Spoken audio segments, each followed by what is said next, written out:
हमारे शिव महापुराण महात्म्य के सफर में आपका फिर से स्वागत है। पिछले अध्याय में हमने चंचुला की कहानी सीखी और जिसने अपनी गलतियों को समझा और अपनी पापी जिंदगी से मुक्ति पाने के लिए भगवान शिव की ओर रुख किया। आज हम उसके सफर को जारी रखेंगे और अध्याय 4 जिसका नाम चंचुला की मुक्ति है वो उसके उद्धार के बारे में पढ़ेंगे। इस अध्याय में चंचुला के अंदर एक गहरा परिवर्तन देखते हैं। एक ज्ञानी ब्राह्मण से शिव जी की पवित्र कहानियां सुनकर वह अपने पिछले कर्मों की निरर्थकता को समझती है और भगवान शिव की शरण में आ जाती है। ब्राह्मण उसे आश्वस्त करते हैं कि भगवान शिव की कृपा से सभी पाप मिट जाते हैं। ब्राह्मण ये भी कहते हैं कि शिव की कथा सुनने से मन शुद्ध होता है, जैसे एक दर्पण को कपड़े से पोंछने पर वो साफ होता है।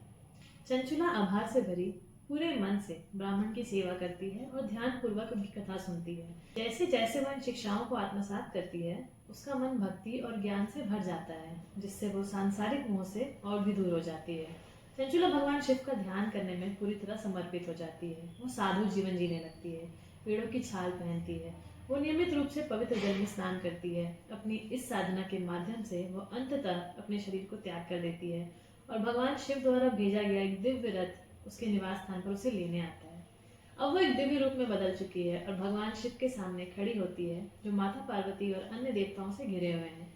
इस पवित्र क्षण में वो अपार आनंद और श्रद्धा का अनुभव करती है और अंततः वो दिव्य सुख प्राप्त करती है जिसके लिए उसने लंबे समय से तलाश की थी। इस अध्याय का मुख्य संदेश तो यह है कि भक्ति और आत्म परिवर्तन की शक्ति से हम अपनी गलतियों को सुधार सकते हैं। यह हमें सिखाता है कि हम चाहे कितने भी पापी क्यों ना हो, अगर हम सच्चे दिल से भगवान शिव की कृपा और आध्यात्मिक प्रयासों की ओर रुख करते हैं तो हम सही रास्ते पर लौट सकते हैं। सच्ची पवित्रता और मुक्ति निरंतर भक्ति और ज्ञान के प्रयासों से ही प्राप्त होती है। अगले अध्याय में हम और भी प्रेरणादायक कहानियों का अध्ययन करेंगे। तब तक के लिए हर हर महादेव।